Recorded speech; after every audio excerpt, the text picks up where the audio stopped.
Today, when you think of web browsing, internet shopping, social media, etc., what comes to mind?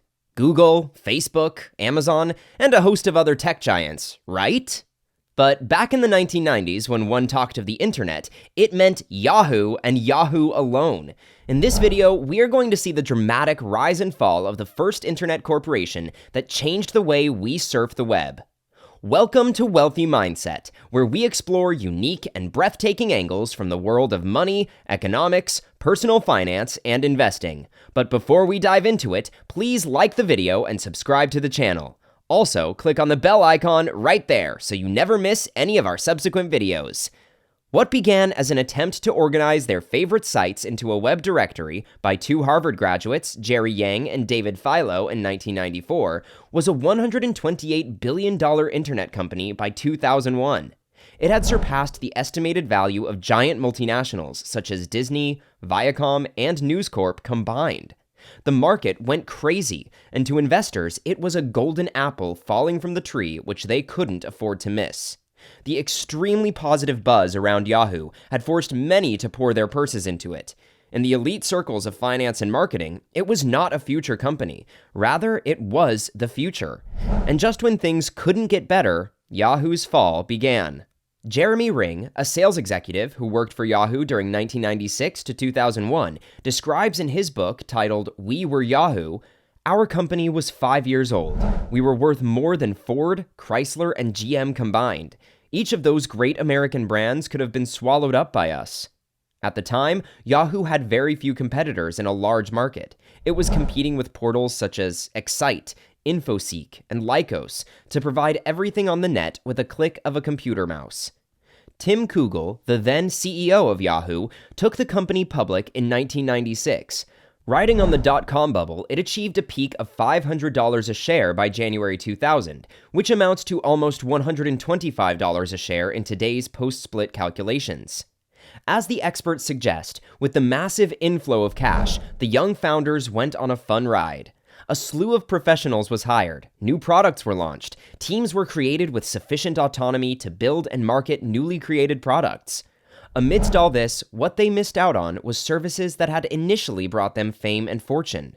Yahoo was no longer one company. It had become an umbrella company that sheltered other units, working on different projects and services without much coordination, resulting in a multitude of products such as web portals, Yahoo Search, and services like My Yahoo, Yahoo Mail, Yahoo News, Yahoo Finance, Yahoo Sports, Yahoo Native, and Yahooligans, etc. But none could manage to compete with later entrants in the long run.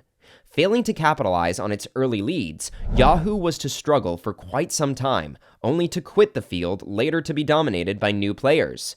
Likes of Yahoo Briefcase, for instance, did cloud storage long before the likes of Dropbox and Google Drive, but it was badly outcompeted quite soon. After messing up on its operational front, the next thing that followed was a series of bad decisions in acquisition and mergers. The companies that were once put for sale to Yahoo were to outcompete them in the internet world.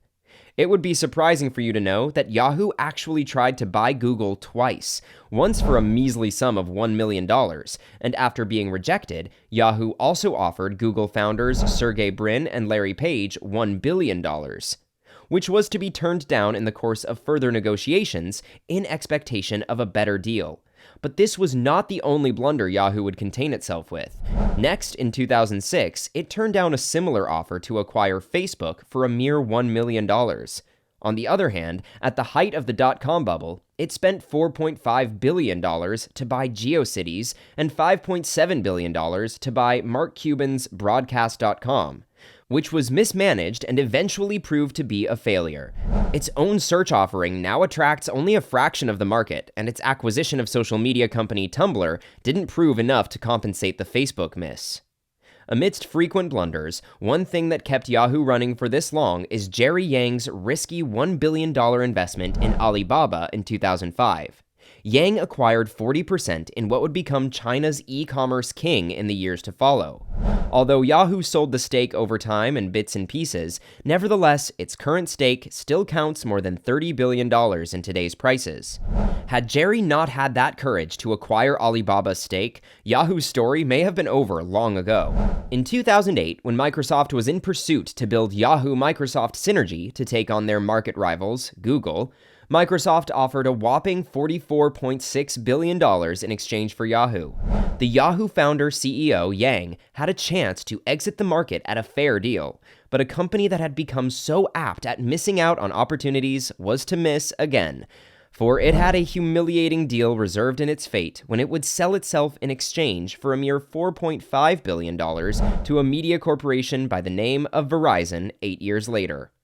Commenting on the deal, Forbes writer Brian Solomon called it the saddest $5 billion deal in tech history. So, that was the story of the dramatic rise and fall of a once tech giant called Yahoo.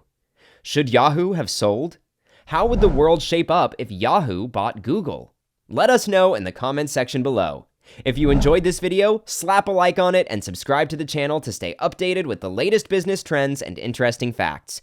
You can also turn on the bell notification so you don't miss any of our mind-blowing videos. We'll catch you in the next one. Until then, bye!